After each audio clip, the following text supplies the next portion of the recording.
저는 꿈이 많은 고3입니다. 직업적인 면에서 꿈 중 하나가 작곡가인데요.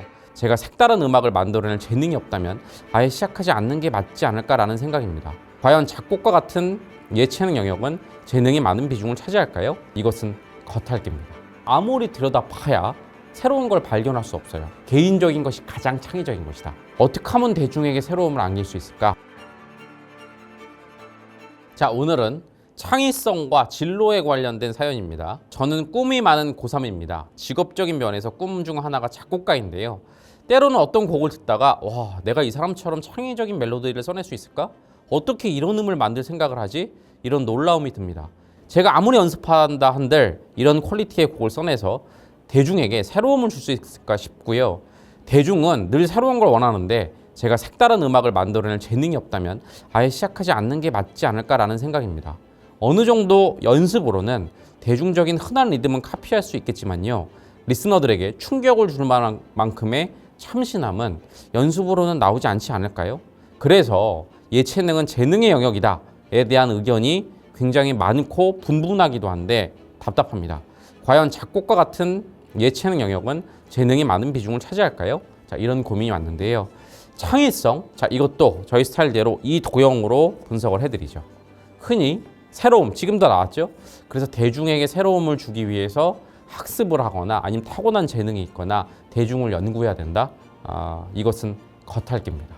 이걸로 창의성이 확보되지 않아요. 창의성의 진짜 속에 있는 본질은 무엇이냐면 뜻밖에도 나를 연구하라는 겁니다. 이게 무슨 뜬금없는 얘기냐? 제가 논리적 설명을 드릴게요. 자, 대중에게 새로움을 줘야겠죠. 그런데 대중의 그 엇비슷한 겉표면을 아무리 들여다봐야 새로운 걸 발견할 수 없어요. 새로운 걸 발견하려면 개인을 깊이 파고들어야 됩니다. 왜 그러느냐? 60억 인구는 다 다릅니다. 물론 겉으로 보일 땐 대중이 다 똑같이 보이는데 그래서 깊이 파고들어야 된다고 말씀을 드린 거예요.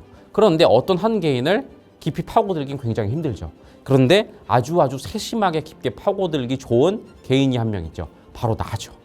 나 스스로는 내가 제일 잘 알아요. 그래서 나를 깊이 파들어요. 알겠죠? 남들 생각하지 말고 내가 그냥 혼자서 느끼기에 좋은 멜로디, 혼자서 느끼기에 좋은 혼자서 느끼기에 좋은 리듬 이런 것들을 깊게 파고들잖아요. 10억 인구는 다 다르고 특히 깊게 파고들수록 다르기 때문에 다름을 발견할 수 있는 거예요. 다시 대중을 엇비슷하게 보잖아요. 그래봤자 새로운 건 나오지 않다.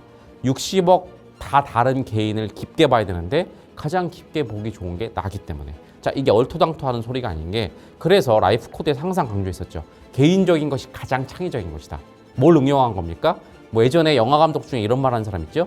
가장 한국적인 게 가장 글로벌한 것이다. 비슷한 얘기예요. 글로벌에다가 새로운 충격을 어떻게 하면 줄까? 아무리 고민해봤자 비슷한 게 나와요. 차라리 그냥 세계와는 전혀 다르다고 생각한 내가 타온다 한국을 깊이 팠더니 내가 한국을 제일 잘하니까 그런데 세계적으로 보면 새로우면서도 공감을 자아내는 그런 영화들이 나오는 거죠.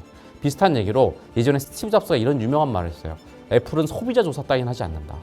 보통 사업을 한다고 하면 대중들이 뭘 좋아할까, 대중들이 뭘 새로워할까 이런 소비자 조사를 하는데 애플은 하지 않고 그냥 스티브 잡스가 보기에 내가 보기에 좋은 걸 하면 대중에겐 새롭기도 하고 이런 것들이 탄생하는 거죠. 정리 한번 해드릴게요. 어떻게 하면 대중에게 새로움을 안길 수 있을까? 그러면서 새로움에 대해서 공부하고 학습하고 이건 재능이 아닐까? 대중은 뭘 좋아할까? 이런 거 연구하는 거 이건 창의성에 대해서 대단히 잘못된 접근이에요. 많은 사람들이 하는 거죠. 창의성을 뭐 타고나냐 아니 이 논쟁 자체가 무의미한 거예요. 무인도에 갔다고 생각을 해봐요. 대중이 없다고 생각해봐요. 그죠? 나는 어떤 음의 전유를 하는가?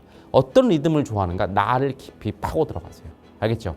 그게 가장 새로운 걸 담보할 겁니다.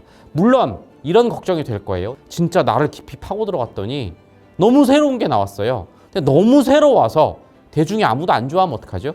그런 걸 이제 뭐라고 하냐면 순수 예술가라고 합니다. 내가 제시한 게 너무 개인적이어서 사람들의 공감을 못 사는, 그죠? 자, 그런데 이게 참 어려운 게 뭐냐면 제가 로드맵을 드릴게요. 그렇게 순수 예술가가 먼저 돼야지 지금 말씀하신 새로움을 확보할 수 있어요. 그러다가 나의 이 깊은 내면에 공감하는 사람들의 숫자가 많아지면 그 순수 예술이 아주 새롭고 창의적인 대중예술이 되는 거고요. 공감하는 숫자가 적잖아요. 그럼 어쩔 수 없이 순수 예술이 되는 거예요. 근데 그걸 뒤바꿔서 대중을 공부해서 어떻게든 대중이 아직 접하지 않은 새로운 거지만 대중이 좋아할 만한 거 그걸 찾기는 너무나 힘든 겁니다. 그래서 순수 예술이 퍼스트고 그게 대중 예술이 되는 거는 첫 번째 그냥 대중의 그런 사람들이 얼마나 많은가 또는 시대가 바뀌면서 이 대중의 어떤 감각이나 유행도 바뀌거든요.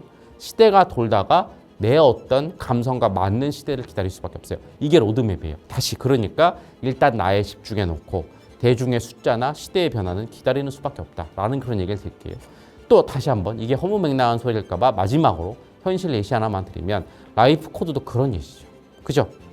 이렇게 철학적인 얘기를 하는 기업 이런 것들은 사실 없었어요. 그런데 이게 제가 대중을 연구하다가 요걸 주면 새롭겠다 이렇게 한 게 아니에요.